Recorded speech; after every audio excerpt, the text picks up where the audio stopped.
नमस्कार, आपका स्वागत है हमारे YouTube चैनल शिक्षा सखा पर। आज मैं आपके लिए लेकर आई हूँ कक्षा 9 नैतिक शिक्षा का पाठ 13। पाठ का नाम है सद्व्यवहार। इस वीडियो में हम इस पाठ का सार और प्रश्न अभ्यास करेंगे। पिछली वीडियो में मैंने आपको पाठ 12 हौसलों की उड़ान पाठ का सार और प्रश्न अभ्यास करवाए थे। अगर आप मेरे चैनल पर नए हैं और अभी तक आपने मेरे चैनल को सब्सक्राइब नहीं किया है तो प्लीज़ मेरे चैनल को सब्सक्राइब कर लें और बेल आइकन को ज़रूर दबाएं। मैंने अपने चैनल की प्लेलिस्ट में सब्जेक्ट वाइज लिस्ट डाली हुई है। आप जिस भी सब्जेक्ट के लेसन को देखना चाहते हैं मेरे चैनल की प्लेलिस्ट में जाकर उसे देख सकते हैं। तो चलिए पाठ की शुरुआत करते हैं। अच्छा, भला या उचित व्यवहार सद्व्यवहार है। सद्व्यवहार का अर्थ है अपने संपर्क में आने वाले हर प्राणी से मन, वचन और कर्म से अच्छा बर्ताव करना। सद्व्यवहार के मूल में दूसरों के कल्याण की कामना होती है। स्नेह, सौमनस्य और सहयोग के प्रसार के लिए सद्व्यवहार से बढ़कर और कोई उपाय नहीं है। जीवन में सुख शांति के लिए सद्व्यवहार अनिवार्य है। कहा भी गया है, 4 वेद 6 शास्त्र में बात मिली है दोय, दुख दीने दुख होत है, सुख दीने सुख होय। एक प्रसंग है, शिव धनुष टूटने का समाचार पाकर क्रोधाग्नि में जलते हुए परशुराम यज्ञ मंडप में पहुंचते हैं। उनके क्रोध को देखकर उपस्थित जन समुदाय समेत सभी राजा भय से कांपने लगते हैं। लक्ष्मण अपने व्यंग भरे वचनों से उनके क्रोध को और बढ़ा रहे हैं। यह देखकर राजा जनक, उनकी पत्नी और स्वयं सीता जी भी व्याकुल हैं। सभी लोग क्रुद्ध ऋषि को शांत करने के उपाय सोच रहे हैं। तभी श्री राम आगे बढ़ते हैं और ऋषि की वंदना करते हैं। उन्हें स्वामी, गोसाई, मुनि, नायक, नाथ आदि संबोधनों से संबोधित करते हैं। स्वयं को उनका दास बताते हैं तथा लक्ष्मण को बाल बुद्धि वाला ना समझ बालक कहते हैं। श्री राम बार बार ऋषि से क्षमा याचना करते हैं। अंततः श्री राम का सद्व्यवहार मानो ठंडी फुहारों का काम करता है और परशुराम की क्रोधाग्नि शांत हो जाती है। उपस्थित जन समुदाय चैन की सांस लेता है।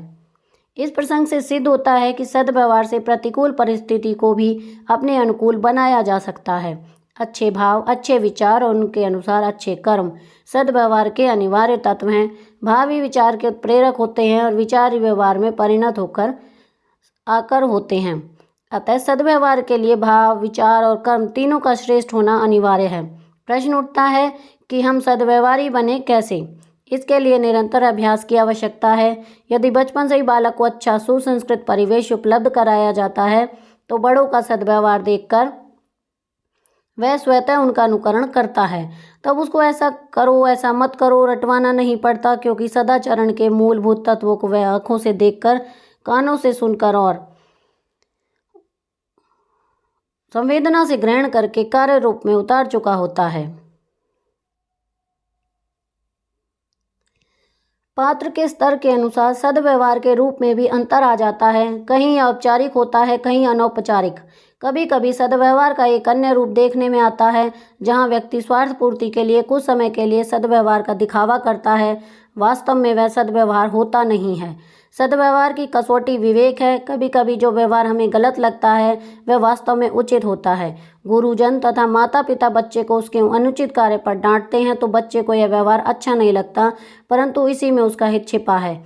यह व्यवहार सद्व्यवहार ही कहा जाएगा, क्योंकि डांटने वाले का व्यवहार विवेक की कसौटी पर कसा होता है। सद्व्यवहार से परायों को भी अपना बनाया जा सकता है। 2 राष्ट्रों के बीच की अनसुलझी समस्याएं सद्व्यवहार से सुलझ सकती हैं। सद्व्यवहार शांति स्थापना का मूल मंत्र है और संवेदनाओं की लहलहाती फसल है। सद्व्यवहार की शुरुआत घर परिवार से ही होती है। बालकों के सबसे निकटतम उसके माता पिता होते हैं और माता पिता को सबसे प्रिय अपनी संतान होती है। उनका व्यवहार संतान के प्रति स्वार्थ रहित होता है। अतः बालक को भी अपना व्यवहार माता पिता के प्रति दोष दृष्टि रहित होकर करना चाहिए। इस विषय में उन्हें सीखना चाहिए। तुम औरों से व्यवहार करो ऐसा, अपने प्रति तुम करवाना चाहो जैसा। दूसरों की मदद करना सद्व्यवहार के अंतर्गत आता है। एक बार भानामल नाम का एक व्यक्ति आत्महत्या के इरादे से नदी के पुल पर जा रहा था। सैर करके लौट रहे एक अन्य व्यक्ति को उस पर संदेह हुआ। वह भानामल के पीछे पीछे चल पड़ा। जैसे ही भानामल नदी में कूदने को हुआ तो पीछे चल रहे व्यक्ति ने उसको पकड़ लिया और उससे ऐसा करने का कारण पूछा। भानामल ने बताया कि व्यापार में घाटा होने के कारण वह यह कदम उठा रहा है। उस व्यक्ति ने भानामल की आर्थिक सहायता की और कोई काम शुरू करने को कहा। भानामल ने ऐसा ही किया। कुछ समय बाद उसकी आर्थिक स्थिति ठीक हुई तो उसने उस व्यक्ति के पैसे लौटा दिए।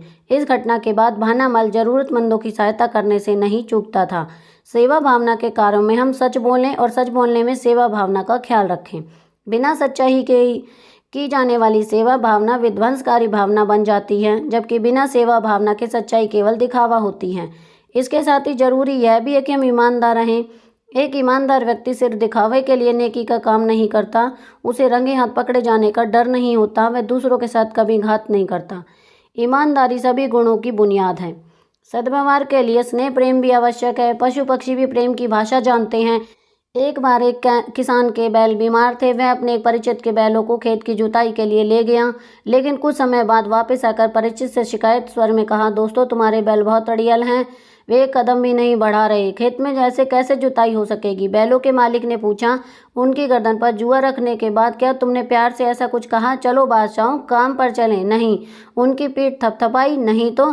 तब माफ़ करना भाई, तुम्हारी ओर से बर्ताव संबंधी एक कमी रही, इसको दूर करो और फिर असर देखो। एक बात और, उनके प्रति कोई अपशब्द मत बोलो, बैलों के मालिक ने स्पष्ट किया। शाम को खेत से लौट कर आया किसान बैलों की प्रशंसा कर रहा था। यह था सद्व्यवहार का जादुई प्रभाव।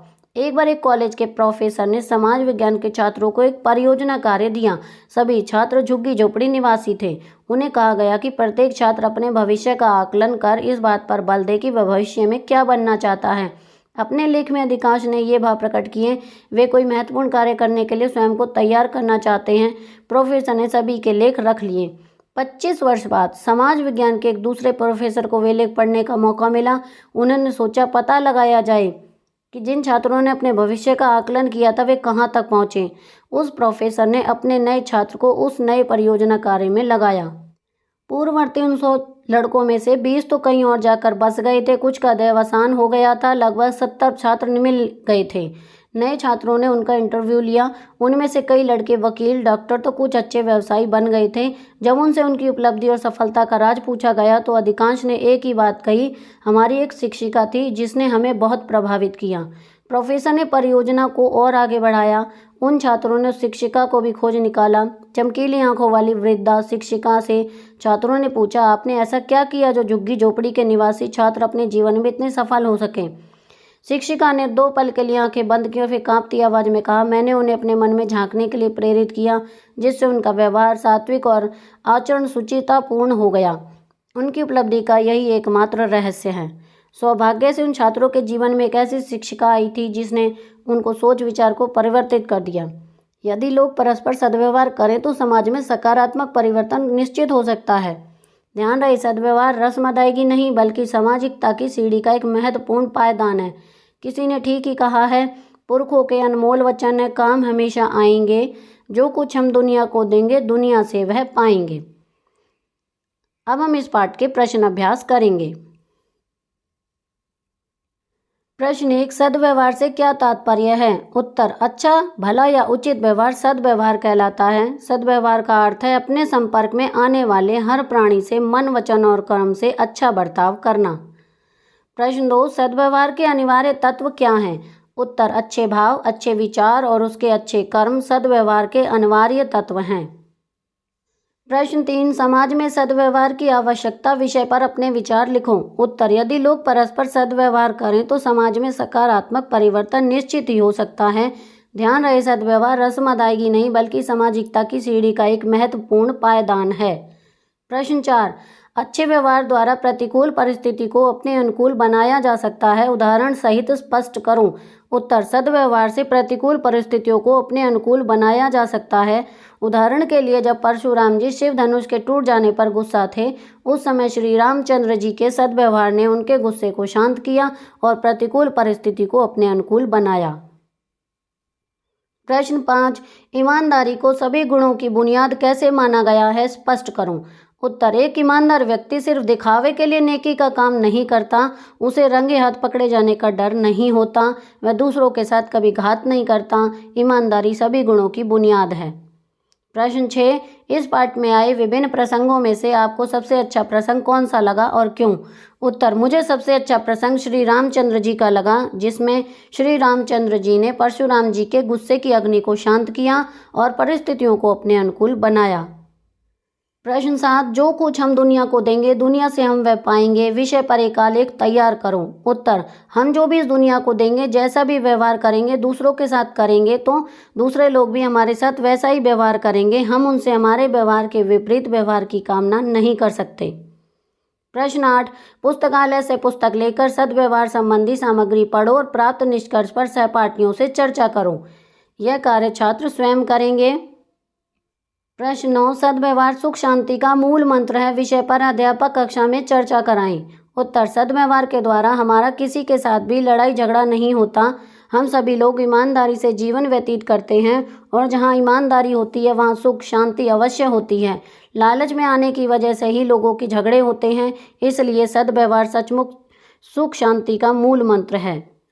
प्रश्न 10, अपना कोई अनुभव बताओ जब किसी के सद्व्यवहार ने आपको बहुत प्रभावित किया हो। यह कार्य छात्र स्वयं करेंगे। प्रश्न 11, सद्व्यवहार संबंधी कुछ सूक्तियाँ एकत्र करो और चार्ट पर लिखकर कक्षा में लगाओ। यह कार्य भी छात्र स्वयं करेंगे। तो यहाँ पर हमारी ये वीडियो खत्म होती है। अगली वीडियो में मैं आपको पाठ 14 पर्यावरण संरक्षण पाठ का सार और प्रश्न अभ्यास करवाऊंगी।